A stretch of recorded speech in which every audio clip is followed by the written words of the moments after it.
Pertempuran antara kelompok kriminal bersenjata KKB dengan TNI Polri di Papua bukan hal baru di daerah pergolakan tersebut. Lantaran peperangan itu secara gerilya, sehingga insidennya pun tak diketahui secara pasti. Bahkan hingga saat ini, cara-cara perang gerilya itu masih dipertahankan KKB, sehingga tak sedikit prajurit TNI Polri tewas di medan laga.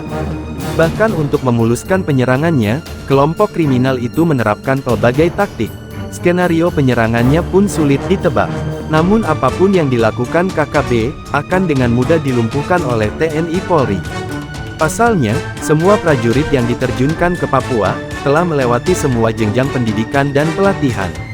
Mungkin karena itu sehingga kelompok separatis di daerah itu mudah dilumpuhkan tanpa harus merenggut banyak korban jiwa.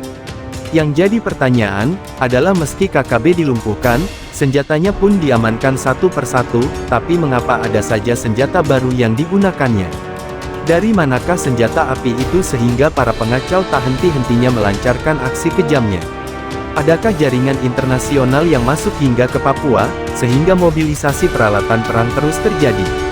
Apakah sindikat perang internasional itu menjangkau wilayah pedalaman, sehingga akses penyelundupan senjata demikian mudah? Jawaban atas pertanyaan ini memang tak semudah membalik telapak tangan. Tapi berangkat dari fakta sejarah, penyelundupan senjata itu bukan hal baru di tanah Papua. Ini terungkap dari video yang viral di media sosial beberapa waktu belakangan ini. Tersiar kabar bahwa kasus penyelundupan senjata api itu pernah terjadi beberapa waktu silam. Bukan hanya senjata api yang berhasil diselundupkan ke tanah Papua, tapi pelatih berkebangsaan asing pun menyusup masuk ke daerah itu. Bahkan kedatangan pria bule tersebut diantar langsung dengan pesawat khusus sambil membawa senjata api untuk dibagikan kepada KKB. Anda mungkin tak percaya mendengar kabar ini. Tapi itu fakta yang terjadi di Papua beberapa waktu lalu. Kabar tersebut langsung tersiar, sehingga dalam waktu yang tak terlalu lama, videonya pun viral di jagat maya. Viralnya video itu bukan semata karena kehebatan penyusup berkulit putih masuk ke Papua. Tapi sebaliknya, keberhasilan TNI Polri yang membekuk sang penyusup itu tanpa mendapatkan perlawanan sama sekali. Bahkan musuh itu dibekuk saat yang bersangkutan tak siap menghadapi kemungkinan buruk tersebut. Hebatnya, adalah yang membekuk pelatih perang berkulit putih tersebut, adalah pasukan elit kebanggaan NKRI, yakni Kopassus.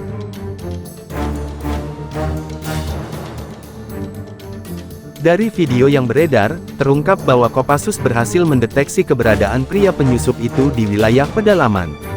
Dari titik itulah Kopassus mulai bergerak dan tak butuh waktu lama, pasukan elit Indonesia itu dengan mudah menangkap pria kulit putih tersebut. Terungkap bahwa Kopassus merencanakan penyeragapan tanpa dideteksi oleh pihak manapun. Bahkan pria asing itu kaget bukan main kala dirinya tiba-tiba berhadapan dengan pasukan berseragam loreng di tengah hutan. Padahal pria berkebangsaan asing itu, tinggal di markas kelompok kriminal bersenjata KKB, di Papua. Sejak pria itu ditangkap, modus yang dilakukannya pun, terbongkar seluruhnya. Bahwa pada masa silam, sejumlah oknum tak bertanggung jawab di Australia, menyuplai senjata api ke Papua. Pengiriman senjata api tersebut berbiaya tinggi, sebab diantar dengan pesawat khusus yang tiba di Papua pada dini hari. Dari video yang beredar, senjata api tersebut diisi dalam beberapa kotak senjata yang berukuran besar. Ketika pesawat bermuatan senjata selundupan itu tiba di Papua, beberapa anggota KKB terlihat telah menanti di lokasi helipad. Makanya sesaat setelah helikopter mendarat, beberapa pria langsung mengambilnya langsung dari dalam pesawat. Ketika peti senjata itu hendak diturunkan dari lambung pesawat, beberapa pria telah siap menerimanya. Begitu juga ketika peti kedua yang bermuatan senjata api diturunkan, kotak itu pun langsung diterima di pintu pesawat. Terbetik kabar, bahwa penyelundupan senjata itu telah dilakukan berulang kali ke Papua. Lantaran kasusnya terus terjadi, sehingga kabar itu sampai juga di pendengaran Panglima TNI. Berdasarkan informasi tersebut, Kopassus pun diterjunkan ke Papua untuk memberangus tindakan tak bertanggung jawab itu. Kisah perjalanan Kopassus ke markas persembunyian pria berkewarganegaraan asing itu bukan isapan jempol. Sebab pasukan khusus itu menempuh perjalanan nan jauh, ditempuh dengan susah payah serta memakan waktu cukup lama. Rute yang ditempuh Kopassus tak hanya lewat udara, tetapi juga laut, sungai, dan darat. Ditambah dengan kehebatan personel, sehingga tim khusus itu tiba persis pada titik yang dituju. Detik-detik kehadiran Kopassus itu, mencuri perhatian netizen. Karena tiba pada waktu tengah malam, saat semua makhluk telah pulas tertidur. Dalam situasi itulah, pria berkebangsaan asing tersebut dicinduk, ia ditangkap saat tertidur pulas. Sejak pria itu ditangkap Kopassus, sejak itu pula Australia menghentikan seluruh pengiriman senjata api ke Papua.